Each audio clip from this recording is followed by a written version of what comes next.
الا كانت العراضه كدابه ما تمشيش. انا غنقول لك الطرق ديال العراضه الكدابه، سمعي مزيان. هذيك النوع اللي كتعيط لك وتقول لك شوفي السبت الجاي عندنا واحد العرس، اجي الا بغيتي الا قدرتي، لا ما قدرتش ما بغيتش. ديك اللي كتقول لك مرحبا بك ولكن حنا دايرين الجوق ودي تجي، وانا عارفه انت فيك الشقيقه وما تقدريش على الصداعات. اختي فيا الشقيقه والجداري ما جاياش وبوز اللوم. شوفي مرحبا بك، ولكن الا كنتي غتجي قوليها ليا، ما غنقول لك شكوني هانيه ما جاياش. وهذيك النوع اللي كدير العرس مختلط وكتعيط لك وتقول لك اجي ولكن ما تجيبيش معاك راجلك. علاش اختي؟ هو دبانه فكرون ما غاديش نجي.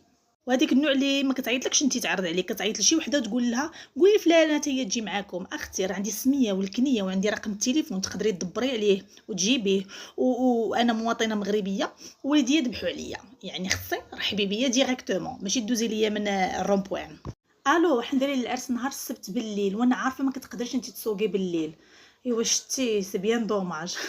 سي فري سي بيان دوماج.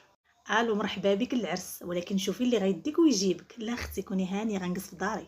داك النوع اللي تيعيط لك ويقول لك شوفي مرحبا بك ولبسي شي حاجه هماويه.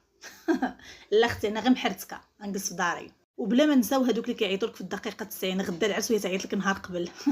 نو غراتسي اعتذر.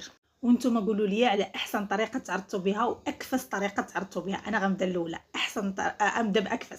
اكفس طريقه تعرضت بها واحد السيده كندير عرس في قاعه وعرض الناس بزاف، وعيطت لي قالت لي الا كنتي غتجي قوليها لي. ما فهمتش. واحسن طريقه هي واحد صاحبتي انت يمكن تعيشه في وجده وانا فاس ديك الساعه كنت مازال ما تزوجتش، ووالديا ما غيخليونيش نمشي لوجده نحضر العرس ديالها حيت غادي نبات تما وما غيخليونيش، ما والديا ما تيخلوناش حنا نباتوا في شي دار من غير دارنا او دار جدي. فقلت لها ما غاديش نجي ما نقدرش نجي يا صاحبتي. وهي تقول لي شوفي انا ما عرضتكش باش تفوجي وتشطحي في العرس وتنشطي، انا عرضتك باش تكوني حدايا حيت ملي كنشوف فيك كنرتاح. وهذه احسن طريقه تعرفت بها الى يومنا هذا. قولوا لي نتوما.